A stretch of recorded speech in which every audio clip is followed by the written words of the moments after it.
কত কষ্টের, এটা মানে বলে বোঝানো যাবে না, এটা কত কষ্টের।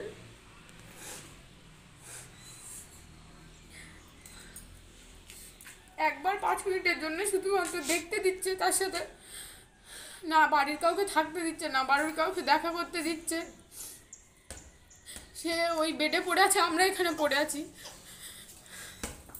ও ছাড়া আমাদের আর কেউ নেই।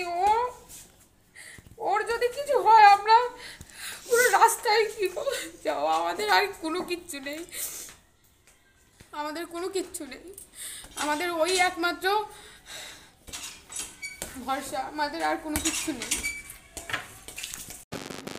পুলিশের উপরে আক্রমণ অত্যন্ত নিন্দনীয় এবং গর্হিত কাজ।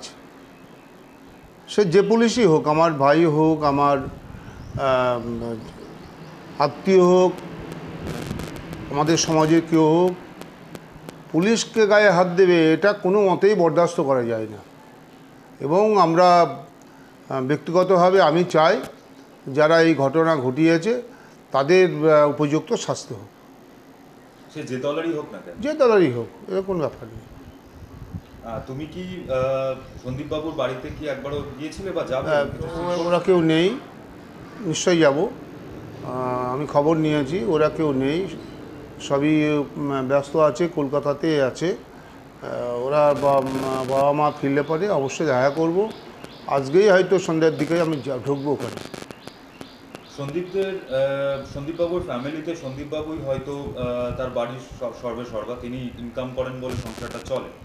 তার দাদাও রয়েছে, তার দাদা মূলত এটা চায়ের দোকান চালিয়ে তার সংসারটা চালায়।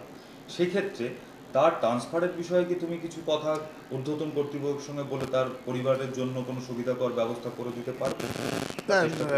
আমি করিয়েছি ইতিপূর্বে। আমার কাছে যারা এই ধরনের বিষয় নিয়ে এসছে, সরকারি নিয়মের মধ্যেই মিনিমাম একটা নতুন চাকরি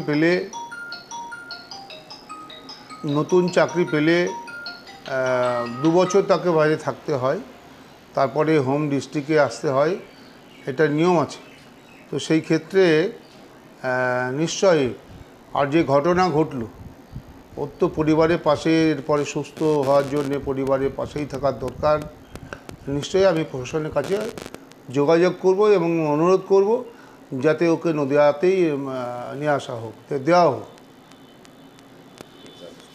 এই মুহূর্তে কিন্তু ওই ভদ্রমহিলার সহানুভূতির খুব প্রয়োজন মনে হলো। এই ব্যাপারে আপনি কী চিন্তা ভাবনা করেছেন? না, আজকে সন্ধ্যার দিকে আমি ওদের বাড়িতে যাব, কথা হয়েছে, আমাদের ছেলেদেরও বলেছি আজকে সন্ধ্যার সময় বিকেলের দিকে ওনাদের সঙ্গে দেখা করব এবং ওনাদের সঙ্গে কথা বলবো। ঠিক আছে।